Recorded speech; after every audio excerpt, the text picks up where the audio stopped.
Oh wait, here's the last thing. If it starts to get packed in here, please stay at your table. If you get up, put a mask on. If it gets super packed and you've gone already and you bought a drink and help support the Brighton Bar, maybe call it a night. Let the people that haven't gone yet hang out a little bit longer. So you don't get past 40 people in here. Everybody go to that? All right, I appreciate you guys getting started early tonight. This guy texted me early on Saturday morning he wanted to go first. So I'm expecting he's got some fire. Give it up for Dylan O'Malley.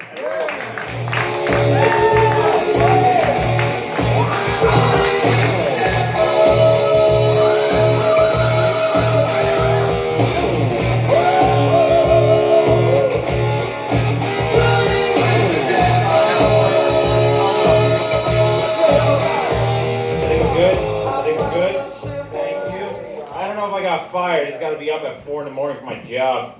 I drive a forklift for Best Buy, so if you buy a TV, definitely get the warranty. Trust me on that. But I'm gonna be honest with you guys. I didn't really want to talk about this. Excuse me. I don't even want to talk about this election, but I mean, it is like the goddamn elephant in the room right now.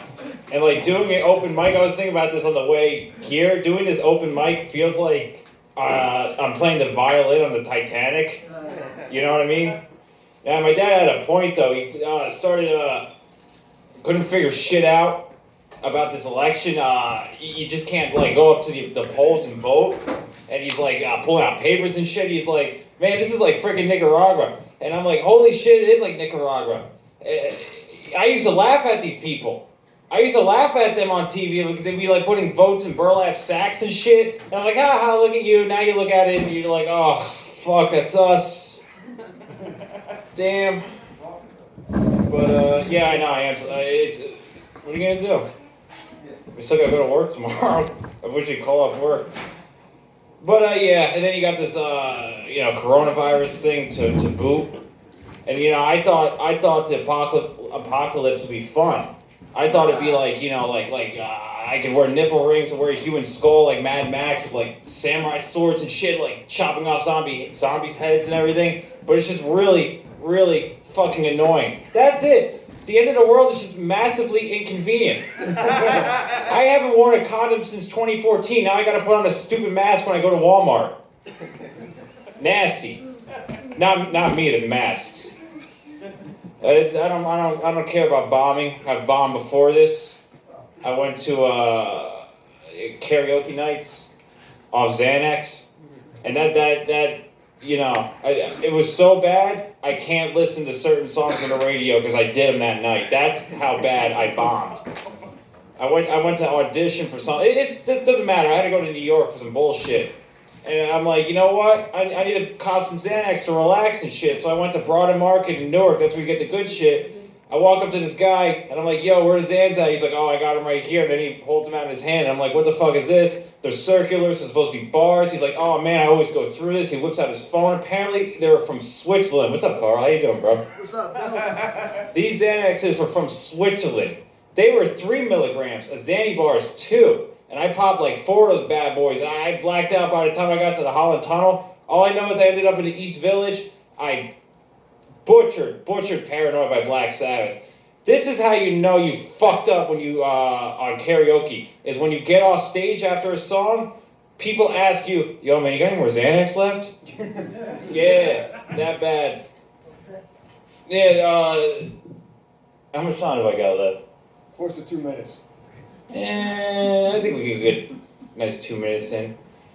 The weirdest thing I've ever seen in Newark. You can buy whatever the fuck you want in Newark. You can buy guns, drugs, anything you want. This dude in a wheelchair was selling hot dogs for $1. When you're at the light, he rolls up on his wheelchair and sells hot dogs, but not the bun. Like, just he whips out hot dogs. And this dude had no legs. And it grossed me out because his legs look like hot dogs. So I'm thinking he's just growing out hot dogs from his stubs, and every 2 days he has to snip them off, and that's how he gets them. And then if you put them in a petri dish in your closet, it'll grow into another homeless guy. And like after 3 days, it's like a fucked up fetus, and you got to spray it with a squirt bottle to keep it moist. And eventually, it just crawls out crawls out and finds a wheelchair like a hermit crab. Yeah. And then, so he's like, yeah, I got these hot dogs for $1, hot dogs for $1. I'm like, no, man, I don't eat fucking hot dogs. It's nasty.